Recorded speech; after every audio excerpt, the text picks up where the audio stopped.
لیے اذ بعث فیہم رسولا، ایک نقطہ اور عرض کرتا ہوں، بے شک اس سے پہلے بھی انبیاء کیا، اس سے پہلے بھی ان کی بعثت کو بیان کرنے کا یہ اسلوب نہیں، یہ انداز نہیں جو حضور کے لیے ہے۔ آخر کیوں؟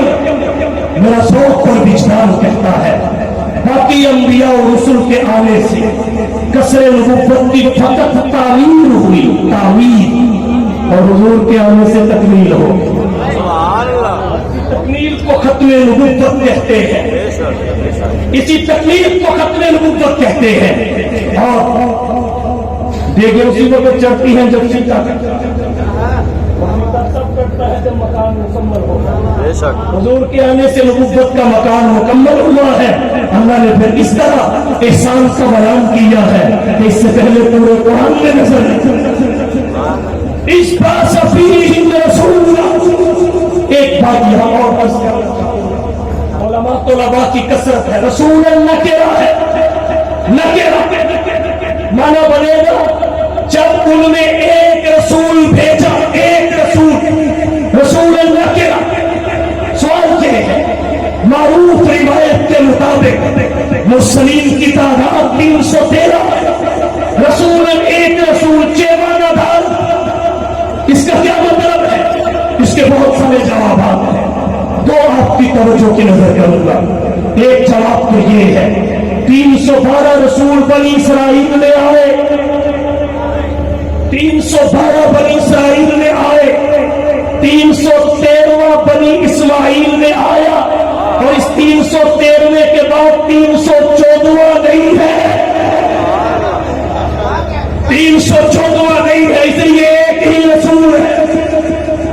اس بعث فیہم رسولا، حضور کے بعد کوئی بھی کسی بھی قسم کی نبوت کا دعویٰ کرے وہ دعویٰ باطل ہے۔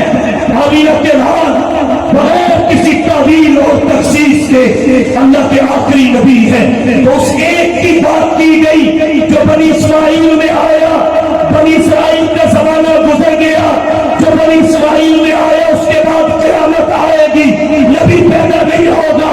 اس لیے فرمایا اذ بعث فیہم رسولا، ایک رسول۔ اور ایک جواب اس کا اور عرض کرتا ہوں، چلو ٹھیک ہے، بنی اسرائیل کے بھی بنی اسماعیل سب رسول، تو پھر ایک کا کیا مطلب؟ اپنی شان میں ایک، اپنی شان میں ایک، عظمت میں ایک، اپنی شان میں اکیلا۔ اللہ نے جو شان آپ کو عطا فرمائی وہ کسی کو بھی عطا نہیں فرمائی، جو شان آپ کی ہے بس آپ کی ہے۔ رسول نکرہ، ایک رسول، اس منفرد شان کا۔ آپ حضور کو ہر لحاظ سے دیکھیں، آپ کو ہر لحاظ سے ایک ہی نظر آئیں گے۔ نوے نبوت کو دیکھ لیجیے، وہ نبوت رسالت کا وہ بھیج سوالات انبیاء و رسول کے پاس ہے، مگر نوے نبوت کا اعلیٰ فرد محمد مصطفیٰ کے پاس ہے۔ ہر نبی کی نبوت محدود ہے، آپ کی نبوت غیر محدود ہے۔ اس شان کا اکیلا رسول، امت کو دیکھ لیجیے، ہر نبی کے پاس فقط امت ہے، آپ کے پاس نوے امت کا اعلیٰ فرد ہے جسے خیر الامت کہتے ہیں، یہ فقط ایک کے پاس ہے، دوسرا کوئی نہیں ہے۔ اسی طریقے سے آگے بڑی کو دیکھ لیجیے، مرسلین کے پاس کتاب اللہ ہے، آپ کے پاس وحی کا اعلیٰ فرد ہے جسے